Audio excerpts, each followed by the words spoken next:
events and other sports, a time to sit back, relax. Not here, not tonight. NASCAR Nextel All-Star Challenge on FX. Weather in the area has delayed the start of things, but if you're just tuning in, you haven't missed a thing. Just outside Charlotte, the Nextel Open. 29 drivers racing for what will be 2 spots. Fans will have a vote to put a driver in, with 18 other drivers, past winners of the All-Star event, past champions in the last year and a half, winners of races.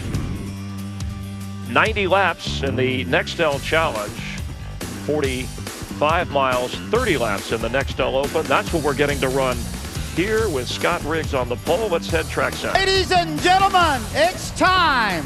Please welcome Tim Kelly, President, Sprint Consumer Solutions, as he gives the most famous words in motorsports. Gentlemen, start your engine!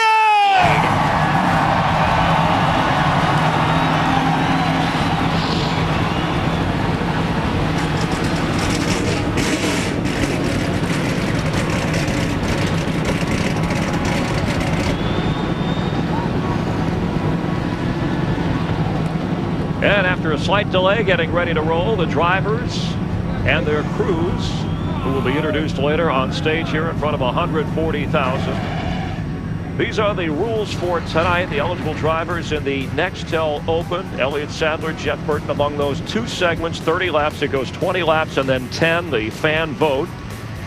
And then 3 segments, 40, 30, and 20 is how it breaks down in the Nextel All-Star Challenge with an inversion in there. We play the inversion game. Anywhere between 6 and 12 spots will be flip-flopped, which will certainly have an effect. Our team of All-Star Pit reporters, let's check in with them, starting with Steve Burns. Thank you, Chris. A year ago, Joe Nemechek was leading the Coca-Cola 600 when a flat tire with 8 laps to go ruined his evening. He would have qualified for the Nextel All-Star Challenge. His strategy tonight, my favorite strategy of this whole weekend. Joe Nemechek says, mash the pedal and go for broke. Let's go to the editor of Speedway Illustrated magazine, Dick Berggren. This racetrack has been newly paved, and new pavement wears tires. This is the very first race on that new pavement at Lowe's Motor Speedway. Goodyear wanted no tire problems whatsoever, so they brought a tire that's hard. So hard, one of the drivers said, the tire is harder than the racetrack. It doesn't give up. It doesn't wear out. These drivers aren't used to a tire that behaves like that. Neither are the crew chiefs. Strategy? Who knows what the right strategy is? It is an absolutely blank page. It'll be fun watching this event unfold, Matt Yoakum. Dick, tonight may favor guys that can take it to a whole nother level when you have $1 million on the line. Drivers like Jeff Gordon, who's won this event 3 times, or Mark Martin trying to make it back-to-back, winning his 3rd All-Star victory, or Jimmy Johnson, who's practically owned this place over the past 2 to 3 years. But when you throw in the factors that we've already discussed tonight, the smaller fuel cell, the newer tire, the new pavement, anything can happen. But the biggest thing drivers tell me is survival of the first 2 or 3 laps on these cold tires. So Chris, no idea what to expect tonight except for some excitement. $1 million on the line, ready to crank it up. High energy racing. The guys who will navigate you through the evening. Darrell Waltrip, Larry McReynolds, and Mike Joy. Mike? 30 laps in the Nextel Open, Chris. 20 laps. I think the first 20 laps are all for track position. It's then a mandatory caution and 10 laps of what you want to see. Go for broke, checkers or wreckers. Yeah, I think it's 20 questions, because I think every crew chief down there has got about that many about what's going to happen tonight. But you know what's going to – here's one thing I know for sure. Some are going to crash out. Some are going to cash in. And you know what? All things happen for a reason. Yeah, it was a little aggravating with the rain, and this race is normally run in the twilight, but now it's under the lights on Saturday night, and these guys have had a couple of extra hours just to think about what they want to do to cash out. You saying this will be the twilight zone? Absolutely. Oh, boy. Let's have a look at the Sprint Nextel starting lineup for the Nextel Open.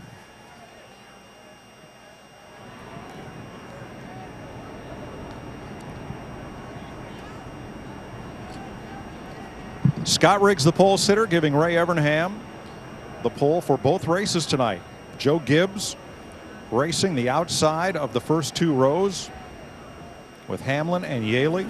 Jeff Green 3rd in the car that finished 2nd last year. Burton and Schrader veterans. Vickers, who won this race a year ago with Wimmer.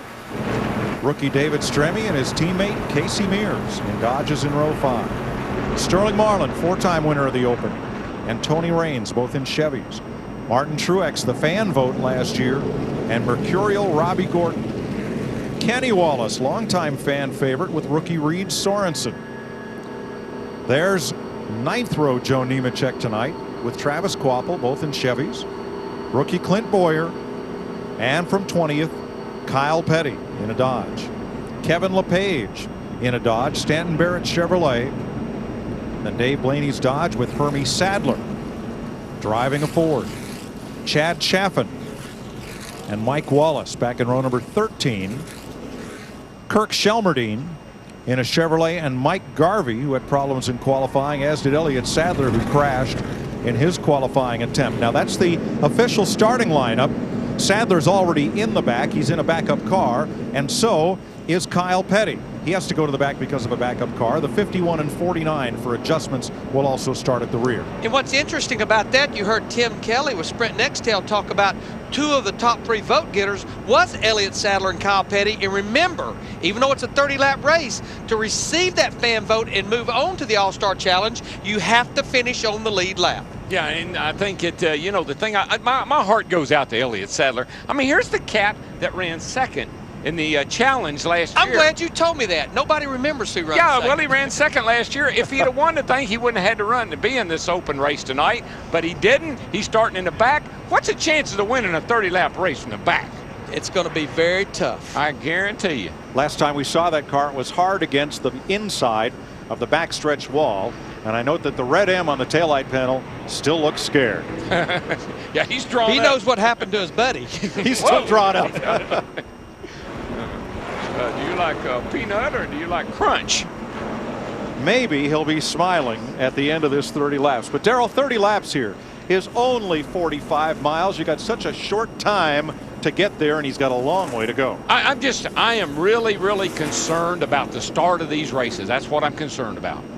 The problems continue for Elliott Sadler into 38. Of course, we're not about to come to the green, but the dry brake where they put the fuel in is hung open and fuel is coming out of it. He's going to come to pit road. His crew will have to fix that. Remember, other than at the test a few weeks ago, the 38 car and the 45 car, they have not been on the racetrack with these cars. Yeah, right. That's what I was going to say. That's a backup car, and they just barely got it through tech in time to get it in line to race tonight. Obviously, you're at the back. Coming down pit road right now is not going to hurt you. Let's show you how treacherous this new asphalt can be. Here's Sadler's qualifying effort. He thought he had it saved. It sure looked like it for a long time. And he said in his interview he was just trying to lay down a good lap, and it just, the law of physics took over there, just wouldn't grip. And it didn't look like, you know, they say, well, he didn't hit it that hard. Folks, he was running 190 mile an hour when he spun out. Now this is an impound race. This part, the All-Star Challenge was not. So other than these cars being able to be worked on as backup cars, Kyle Petty and Elliott Sadler, the other cars were only able to have those few adjustments that the impound procedure has done to it. 20 laps, including any yellow flag laps, all restarts double file, and then they'll throw a caution with 10 to go and restart, give everybody a chance to catch their breath, and then it's 10 laps for the finish. I talked to a lot of the crew chiefs. We talked about the small fuel cell. The fuel window with that small fuel cell is about 35 to 36 laps.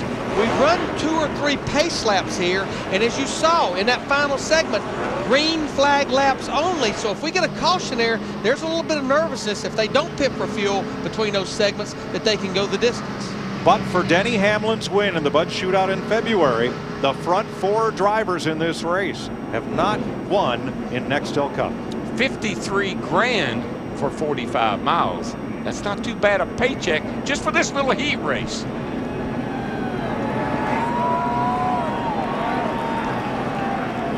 Pace car is off. DW, I have no idea what you got there. You better reach up there and pull those belts tight. One more time, get this party started. Boogity, boogity, boogity. Let's go racing, boys.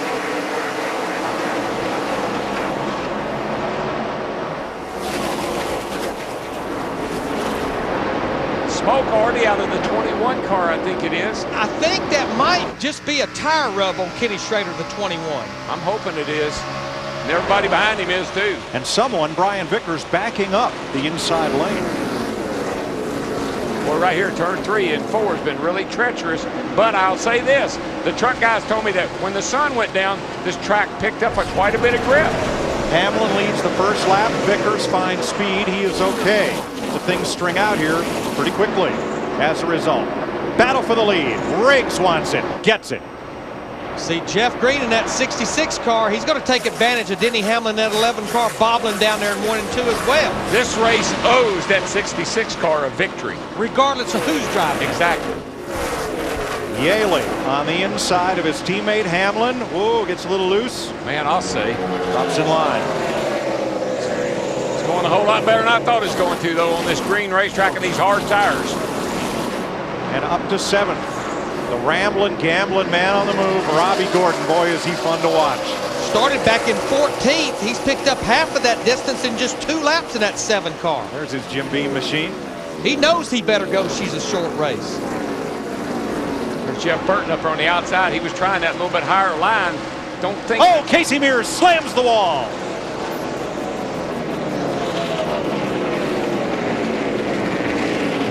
What a save. Wow. Well, the really great part was down here when he came back on the racetrack. On that bottom, got a few more to come back.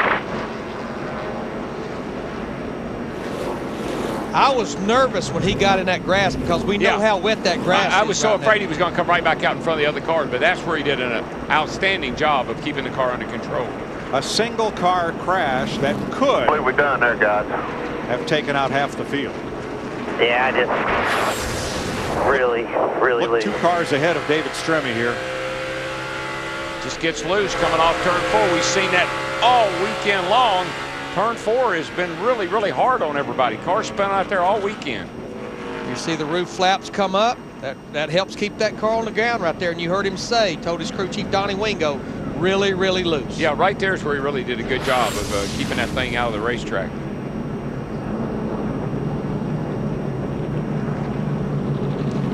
Obviously, no points on the line. You won't see crews really scurrying to get cars like this back in the race. As we mentioned, it's all about winning. Tell you one thing, if I'm a driver, I'm sorry for Casey, but I sure am glad to catch my breath because those first few laps are just about breathtaking. Denny Hamlin led the first lap as Casey Mears climbs out. Scott Riggs has led from there. Caution laps do count, but restarts will be double file. The first of what we expect will be a lot of cautions tonight.